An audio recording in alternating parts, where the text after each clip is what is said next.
Good evening friend, welcome to my channel. आइए हमारे channel पे सभी भाई बहन जितने भी हमारे मित्र हैं, हमारे साथी हैं, सभी का बहुत बहुत स्वागत है। आज की जो क्लास है दोस्तों, यहाँ पे हम लोग जो है समावेशी शिक्षा के बारे में जो भी इम्पोर्टेंट क्वेश्चन बन सकते थे, हमने यहाँ पे सभी क्वेश्चन को कलेक्ट किया है। इन क्वेश्चनों को बिल्कुल भी बस मिस मत कीजिएगा। यहाँ से आपकी परीक्षा में क्वेश्चन पूछे जाने की पूरी संभावना है। ये क्वेश्चन ऐसे हैं जो कि बहुत बार परीक्षाओं में पूछे जा चुके हैं। अगर आप previous year question paper UP TET का और सीटेट का उठा कर देखेंगे, ये सारे क्वेश्चन हैं जो कि परीक्षा में आपके आ चुके हैं। हमने वही क्वेश्चन लिए हैं जो कि परीक्षाओं में आ चुके हैं, और संभावना भी होती है कि परीक्षाओं में जो क्वेश्चन होते हैं बहुत ज़्यादा जो इम्पोर्टेंट क्वेश्चन है काफ़ी यानी कि बार बार रिपीट किए जाते हैं। जैसे कि आपने अगर मनोविज्ञान आप कर रहे हैं तो जो डिफिनेशंस हैं आपने देखा होगा कि ग्रेड्स हो गए, क्वेंटो हो गए, एंड क्या कहते हैं कि स्किनर हो गए। ये ऐसे वैज्ञानिक हैं जिनकी परिभाषाएं जो है किसी भी टॉपिक में काफ़ी मायने रखती हैं और मुझे पूछी जाती हैं। तो ठीक उस प्रकार से हमने यहाँ पे लिया है कुछ इम्पोर्टेंट क्वेश्चन, इस पर करेंगे आज हम लोग चर्चा। तो आइए जुड़ते हैं हमारे क्लास से। जो भी भाई बहन हमारे चैनल पर नए हैं, आइए देखते हैं किस प्रकार से आप जो है क्वेश्चनों को याद कर सकते हैं, या फिर आप योग है कि एक नोट्स बनाएंगे तो आपके लिए काफी बेहतर होगा। पहला क्वेश्चन है, शिक्षा की व्यवस्था की जाती है। ऑप्शन आपके सामने है, सामान्य बालकों हेतु, विशिष्ट बालकों हेतु, दोनों प्रकार के बालकों के लिए। तो जो समावेशी शिक्षा है इसकी जो व्यवस्था है किन प्रकार के बालकों के लिए की जाती है?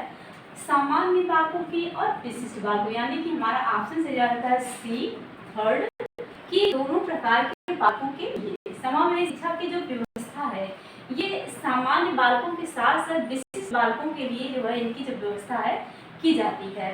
समावेशी शिक्षा हमने आपको बहुत बार इसकी डिफिनेशन बताई है कि समावेशी शिक्षा का मतलब यही है कि समाज के हर बच्चे को शिक्षा की मुख्य धारा के साथ जो है एक नियमित कक्षा में सामान्य रूप से एक साथ जोड़ना, यही क्या है समावेशी शिक्षा। इसकी डिफिनेशन बहुत अलग अलग हो सकती है, बहुत सी भाषाओं में सबकी अपनी अपनी लैंग्वेज होती है इससे मतलब समझने की। बस हाँ, हमने आपको यही बताया कि इस शिक्षा में आप जो है जो आप वंचित रह गए बालक, या फिर जो स्कूल छोड़ चुके हैं बालक, जो बालक आगे जाए, या जो प्रतिभाशाली है, जो मंद बुद्धि का है, सभी बालकों, सामान्य बुद्धि का सभी बालकों को एक नियमित कक्षा में एक साथ शिक्षा प्रदान करना ही क्या है समावेशी शिक्षा। तो ये पूछा गया है कि सभी शिक्षा की व्यवस्था किसके लिए की जाती है? तो सामान्य विशिष्ट दोनों के लिए, क्योंकि यहाँ पे सभी बच्चों को एक साथ शिक्षा देना क्या है समावेशी शिक्षा है। हमारा ऑप्शन क्या जाएगा? सी। ओके, आइए अगले क्वेश्चन पाते हैं। विशिष्ट शिक्षा की व्यवस्था की जाती है प्रतिभाशाली बालकों के लिए, वंचितों के लिए, असमर्थ बालकों के लिए। तो विशिष्ट शिक्षा है इसकी व्यवस्था किन बालकों के लिए की जाती है? प्रतिभाशाली बालकों के लिए विशिष्ट शिक्षा की व्यवस्था की जाती है। यानी कि हमने आपको पढ़ाया था प्रतिभाशाली बालकों बताया कि जैसे कि नवोदय विद्यालय में इनके लिए जैसे कि ये बच्चे इतने प्रतिभाशाली होते हैं कि IQ होती है, टैलेंट ने बताया जो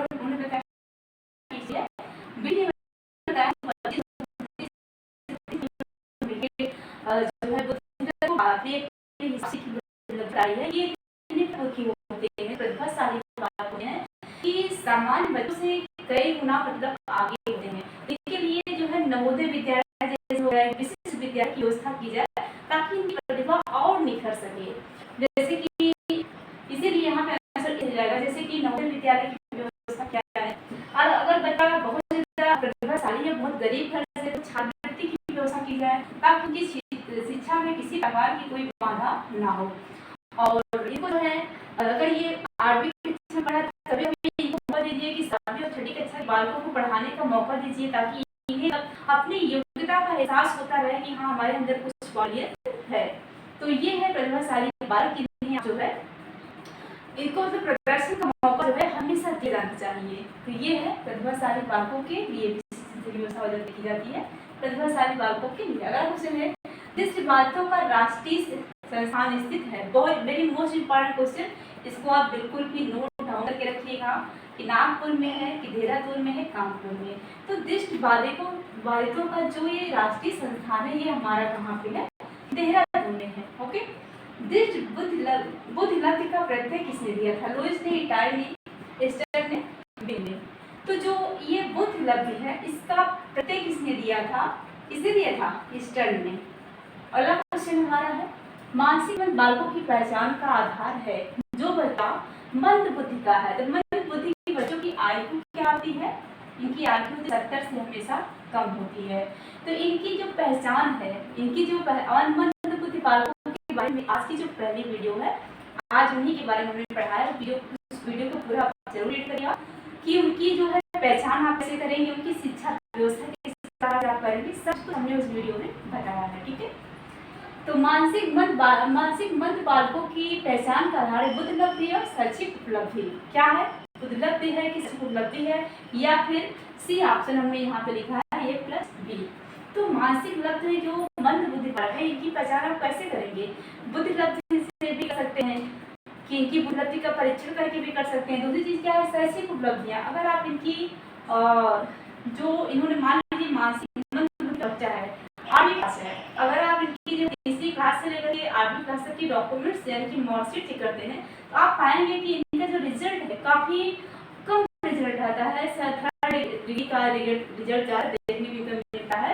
यहाँ से आप ये अंदाजा लगा सकते हैं कि ये जो बच्चा है मंद बुद्धि का है। ठीक है, और प्रतिभाशाली बालकों की पहचान का मानदंड है क्या है? शैक्षिक उपलब्धि, बुद्धि उपलब्धि, समायोजन या ये सभी।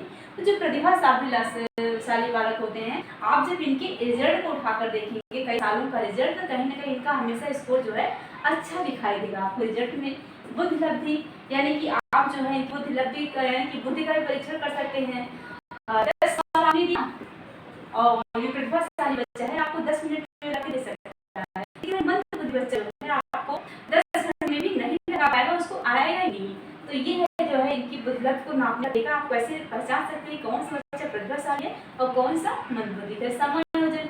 जो प्रतिभाशाली बालक होते हैं, ये समायोजन करने में भी कुशल होते हैं। ये अपने आप को हर अच्छी से खराब कंडीशन में जो है समायोजन यानी कि एडजस्ट करने के लिए खुद को हमेशा तैयार रखते हैं। बाकी जो मंद बुद्धि बच्चा होता है, ये समायोजन करने के लिए एकदम असमर्थ होता है।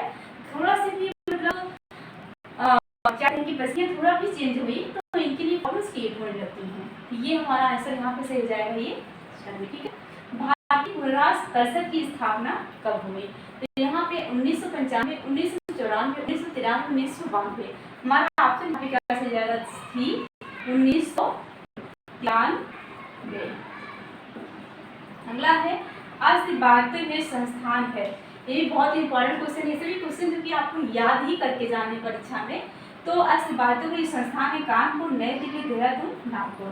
तो अस्तित्व के लिए जो संस्थान है, संस्थान की बात करता है नई दिल्ली।